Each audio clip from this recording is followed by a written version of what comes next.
মানে ছাগল পালতে গেলে দেন কত জিনিস মানে সামনে আসে, মানে একটা জিনিস পালতে গেলে আপনার অভিজ্ঞতা কত রকম যে হতে পারে যা ধারণার বাহিরে।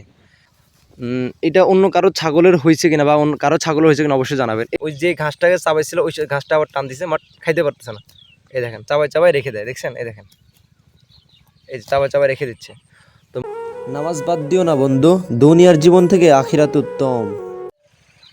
আসসালামু আলাইকুম রহমতুল্লাহ, ওয়েলকাম করছি Anis agro farm Facebook page YouTube channel থেকে। আপনারা দেখতে পাচ্ছেন এখন বিকেলবেলা আমি আসছি আমার ছাগলগুলোকে নিয়ে মাঠের মধ্যে চড়াইতে আর কি, বা ঘাস খাওয়াইতে নিয়ে আসছিলাম আর কি। তো বিশেষ করে বিকেলবেলাগুলো আমার ছাগলের সাথেই কাটে। তো আজকে যে ভিডিওটা নিয়ে আপনাদের মাঝে হাজির হয়েছি সেটা হলো যে রিসেন্টলি আমার যে ছাগলগুলো কিনছিলাম, আলহামদুলিল্লাহ আপনারা দেখতে পেয়েছেন আমার 4টা ছাগল আছে। ওই পাশে 2টা, এই যে আপনারা দেখতে পাবেন, এই যে এখানে 2টা আছে, আর এইখানে 2টা ঘাস খাচ্ছে। এখানে সম্পূর্ণটা জুড়েই কিন্তু বর্তমানে ধান লাগানো আছে, আর ওইখানে কিছুটা শাকসবজি লাগানো আছে, আর ওইখানে কিছু নতুন এলিসে শাক আছে। তো এলিসে শাক আমার ছাগলগুলো ওইখানে চলে গেছে এলিসে শাক খাওয়ার জন্য। আর এই যে এখন যেগুলো দেখতে পাচ্ছেন এগুলো আলহামদুলিল্লাহ এগুলো আমার ছাগল। এই দেখেন এগুলো কিন্তু ঘাস খাচ্ছে, এলিসে শাক খাচ্ছে। তো মূলত যে ভিডিওটা নিয়ে আপনাদের হাজির হয়েছি সেটা হলো যে আমার এই যে 2টা মেয়ে ছাগল, মানে ক্রসের যে ছাগলগুলো দেখতে পাচ্ছেন এগুলো কিন্তু মেয়ে ছাগল, আর ওই 2টা হলো খাসি ছাগল। তো এই যে 2টা দেখতে পাচ্ছেন এই 2টা আমি রিসেন্টলি কিনছিলাম, কিন্তু এই সমস্যাটা হলো আমি আপনাদেরকে দেখাই। এই দেখেন দাঁড়ান, এই 2টা ছাগলের মধ্যে একটা ছাগল একটু সমস্যা দেখা দিচ্ছে। সেটা হলো যে এটা অন্য কারো ছাগলের হয়েছে কিনা বা অন্য কারো ছাগলের হয়েছে কিনা অবশ্যই জানাবেন। এই দেখেন এই ঘাসটা কিন্তু সে, এই যে এই ঘাসটা কিন্তু সে এখন কামড় দিচ্ছে, দেখছেন? সে কিন্তু এই ঘাসটাকে কিন্তু কামড় দিয়ে খাইতে পারে নাই। আরেকটা দেখায়, এই দেখেন, এই দেখেন কামড় দিয়ে ঘাসটাকে মানে চাবাই চাবাই রাখে দিছে। এই দেখেন আরও দেখাই তাহলে বুঝতে পারবেন। এই দেখেন এই ঘাসটাকে চাবাই চাবাই সে রাখে দিছে। এর গ্রোথটাও অনেকটাই দুর্বল, ঠিক আছে? গ্রোথটাও অনেক দুর্বল। সে মানে বাড়ন্ত অবস্থা খুবই কম, খুবই কম বাড়ে আলহামদুলিল্লাহ। এর সাথে কিন্তু আলহামদুলিল্লাহ আর খাওয়া কোয়ালিটি মাশাআল্লাহ খুবই ভালো। আপনারা একটু ভালো করে দেখলে বুঝতে পারবেন। মানে এই যে দেখেন খাচ্ছে, যে দেখাচ্ছি, এই দেখেন, দেখছেন? মানে আলহামদুলিল্লাহ টানে টানে খাইতে পারে, মানে ঘাস টানে যে খাবে আলহামদুলিল্লাহ এর মধ্যে আছে। কিন্তু এ দেখেন এ কিন্তু টানতে পারে না, মানে ওর সমস্যাটা কি? আবার আরেকটা সমস্যা হলো যে দেখেন ওই যে ঘাসটাকে চাবাইছিল ওই ঘাসটা আবার টান দিছে, বাট খাইতে পারতেছে না। এই দেখেন চাবাই চাবাই রেখে দেয়, দেখছেন? এই দেখেন এই চাবাই চাবাই রেখে দিচ্ছে। তো মূলত আমার এই ছাগলটার এই সমস্যাটা। আবার আরেকটা বিষয় হলো সে কিন্তু জাবর কাটতে পারে না, ঠিক আছে? জাবর কাটতে নিয়ে আসলে মুখ দিয়ে পড়ে যায়, আবার এইভাবে কিন্তু গিলে খাইতে পারতেছে না। এখন আপনারা বলবেন যে আমি তো ছাগলটা কিনছি প্রায় আজকে 17-18 দিন হয়ে গেছে, ছাগলটা বাঁচে আছে কীভাবে? মূলত আপনারা জানেন আমি কিন্তু এই ছাগল 2টা বাজার থেকে কিনে নিয়ে এসেছিলাম 16-17 দিন আগে, ঠিক আছে? আলহামদুলিল্লাহ। তো প্রথম তো ছোটো বাচ্চা কিনে নিয়ে এসেছিলাম, তো সেই হিসাবে মনে করছিলাম যে দুধ খাওয়াই বড় করলে ইনশাল্লাহ কিছুদিন পরে ঘাস টান দেবে। তো প্রথম থেকেই ঘাস খাচ্ছিল, অল্প অল্প ঘাস খাচ্ছিল, এই ঘাস খাচ্ছিল।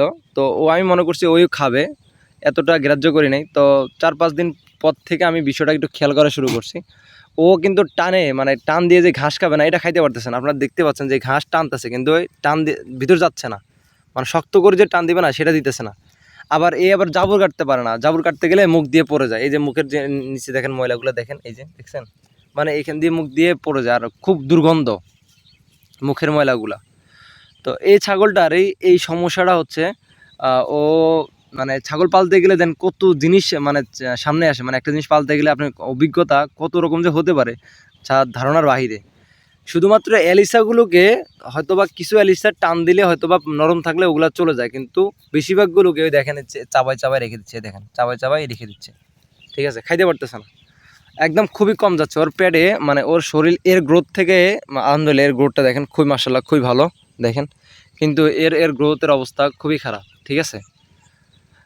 তো মানে আমি খুবই চিন্তিত। আমি ইয়েতে পশু হসপিটালে গিয়েছিলাম, পশু হাসপাতালে যেয়ে ওনাদের সাথে কথাবার্তা বললাম। তো ওনারা বলছে যে নিয়ে যাওয়ার জন্য।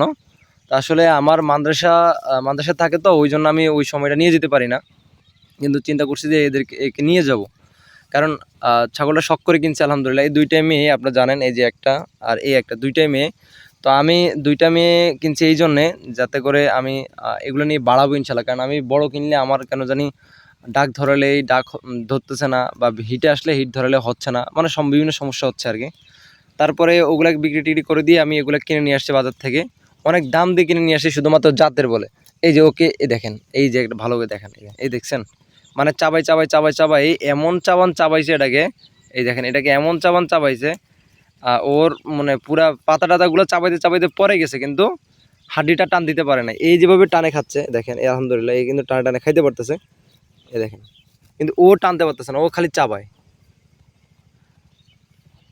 তো মূলত ওনারা বলছে, মানে আমি হসপিটালে গেছি, ওনারা নিয়ে যেতে বলছে। তো মূলত নিয়ে যেতে হবে, কারণ এখন আপনাদের সাথে বিষয়টা শেয়ার করার এই জন্যই যে আপনারা কারো এই সমস্যার সম্মুখীন হয়েছেন কিনা, মানে কি রোগ এটা, আর কি মানে এটার চিকিৎসাটা কি আমার তো জানা নাই। ওর শরীর মানে খাওয়ার মানে ও খাচ্ছেটা কি, এখন আপনারা বলবেন যে ও কী খেয়ে বেঁচে আছে।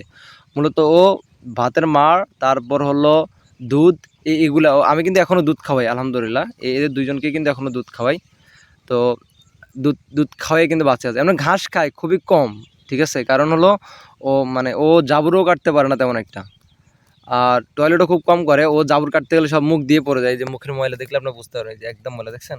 এই যে এই দেখেন আরেকটা বিষয় দেখা, এই যে জাবুর কাটতে গেছে রে, এর পিঠের মধ্যে এই জাবুরগুলো পড়ছে, মানে এই দেখেন। তো এই সমস্যাটা এখন এর প্রতিকারটা কি আমার জানা নাই অবশ্য, যদি কারো জানা থাকে অবশ্যই কমেন্ট বক্সে একটু জানাবেন যে এটা কী সমস্যা, ঠিক আছে। এই যে শক্ত করে টান দিবে, যে টান দিয়ে দেখছেন, টান দেয় কিন্তু মাগার ছিঁড়ে না, মানে ওর শরীরের দুর্বলতার কারণে নাকি মানে অন্য কোনো কারণ আছে কিনা। আর সে জাবুর কাটে না কেন, বা জাবুর কাটলেও সেগুলো মুখ দিয়ে বাই বাই পড়ে যায়, সেগুলো যে গিলবে নাকি তার গলার মানে মানে ইয়েতে মানে কণ্ঠ দিয়ে যে টান দিয়ে যে ভিতরে নিবে, জিহ্বা দিয়ে যে ভিতরে নিবে, এটা নাই নাকি অন্য কিছু, আমার বুঝতে পারতেছি না। যদি কারো এই বিষয়ে অভিজ্ঞতা থাকে অবশ্যই একটু জানাবেন যে কী রোগে আমার এই ছাগলটা এই সমস্যার সম্মুখীন হচ্ছে। যদি একটু কেউ জেনে থাকেন অবশ্যই একটু জানাবেন। মানে প্রতিদিন সকালবেলা খাচ্ছে ঠিকই, কিন্তু মানে খাচ্ছে বলতে খুব কষ্ট হচ্ছে। ও যে একটা জিনিস যে ছিঁড়ে খাবে এইটা পারতেছে না, টান দেয় কিন্তু অত শক্ত দিয়ে টান দিচ্ছে না যে একটা অ্যালিসা ছিঁড়ে যাবে। আমাদের এগুলো এই যে ঘাসগুলোকে অ্যালিসা বলা হয়। তো এই অ্যালিসাগুলোকে সে যে টানে খাবে তার সেই শক্তিটা নাই, ঠিক আছে। আলহামদুলিল্লাহ দেন তার ভাই আলহামদুলিল্লাহ খুব সুন্দরভাবে খাচ্ছে, বোন খুবই সুন্দরভাবে খাচ্ছে, বাট ওর খাবার এই দেখছেন, মানে চাবাই চাবাই, যা ভালো করে দেখে আপনাদেরকে দেখেন, চাবাই চাবাই মানে ইয়েটা করে ফেলছে। কিন্তু কিসের জন্য এই সমস্যাটা হচ্ছে যদি কারো জানা থাকে অবশ্যই একটু জানাবেন, কারণ আমি খুব শখ করে ছাগলগুলো কিনছিলাম। বাড়িতেও অনেক মায়ের অনেক কথা শুনছিলাম, আমার খুবই শখের এই ছাগলগুলো, আমি এগুলো পালবো সে চিন্তা ফির করে কিনছিলাম। কিন্তু কী সমস্যার কারণে আমার খুব খারাপ লাগতেছে, আমি যখন শখ করে কোনো কিছু কিনি তখনই কোনো না কোনো বাধা পাই।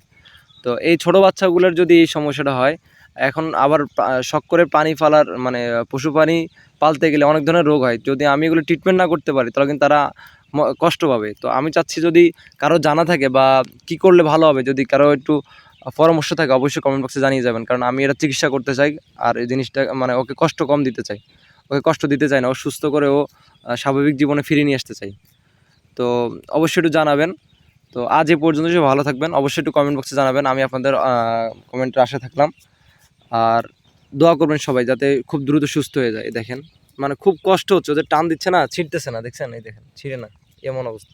যারা ফেসবুক থেকে দেখছেন অবশ্যই পেজটিকে ফলো দিয়ে রাখবেন, আর যারা ইউটিউব চ্যানেল থেকে দেখছেন অবশ্যই আমার চ্যানেলটিকে সাবস্ক্রাইব করে পাশে থাকবেন। আজ এ পর্যন্ত সবাই ভালো থাকবেন। আসসালামু আলাইকুম ওয়া রাহমাতুল্লাহি ওয়া বারাকাতুহু।